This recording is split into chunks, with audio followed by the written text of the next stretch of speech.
Bonjour et bienvenue sur Isobourse. Vendredi 18 mars 2022, l'indice CAC 40 a terminé la semaine sur une hausse hebdomadaire de 5,75% à 6620 points, en repli de 7,45% depuis le début d'année 2022. Alors dans la ligne de la semaine dernière, les bourses de la zone euro ont poursuivi leur rebond cette semaine. Sans exception, les indices des 6 principaux pays de l'Union européenne ont terminé la semaine dans le vert, la plus forte hausse hebdomadaire revenant à l'indice belge, le BEL 20, avec un gain de 6,4%, et la hausse hebdomadaire la plus faible revenant à l'indice espagnol, l'IBEX 35, avec un gain de 3,4%. Alors qu'un signal de vente mensuel était en formation il y a encore quelques jours sur le principal indice de la bourse de Bruxelles, force est de constater qu'à la clôture du vendredi 18 mars, le signal de vente n'est plus. Même si je l'ai déjà indiqué dans ma chronique du 5 mars dernier, la pédagogie est l'art de la répétition. Eh bien, un signal de vente mensuel se construit du premier jour jusqu'au dernier jour du mois et n'est validé que le dernier jour du mois. Malheureusement, pour la plupart des investisseurs, attendre la validation d'un signal mensuel est impossible ou très compliqué. En effet, la panique amène trop souvent l'investisseur à se débarrasser de ses actions d'une manière très aléatoire.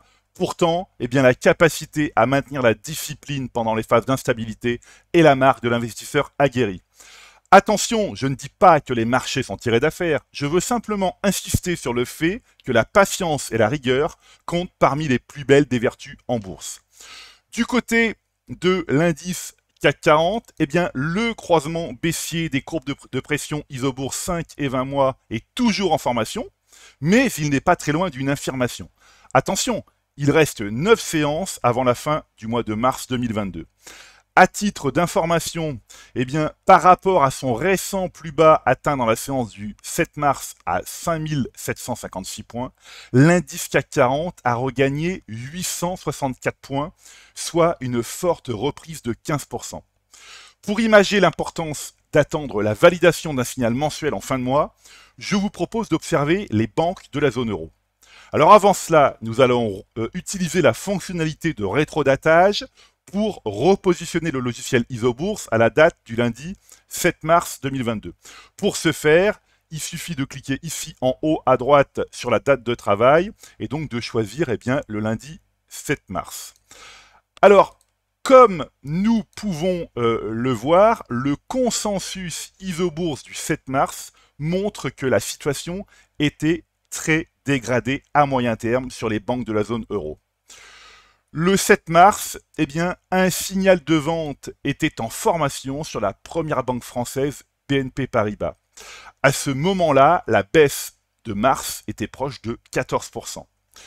De la même manière, le 7 mars, un signal de vente mensuel était en formation sur la première banque espagnole, donc Banco Santander. À ce moment-là, la baisse de mars était proche de 12%. Alors revenons maintenant à aujourd'hui, ou plutôt au vendredi 18 mars, en annulant le rétrodatage. Alors comme nous pouvons le voir, le consensus Isobourse au 18 mars montre que la situation est beaucoup moins dégradée à moyen terme sur les banques de la zone euro qu'elle ne l'était le 7 mars. Alors nous observons que le signal de vente mensuel n'existe plus sur BNP Paribas et que le titre progresse même de 2% sur mars.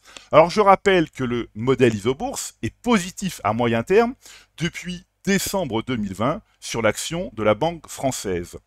De la même manière, nous constatons que le signal de vente mensuel n'existe plus sur Banco Santander et que le titre progresse même de près de 5% sur mars.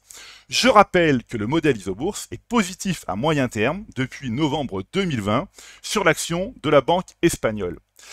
J'attire votre attention sur le fait qu'il reste encore 9 séances avant la fin du mois de mars 2022 et que la prudence reste le maître mot.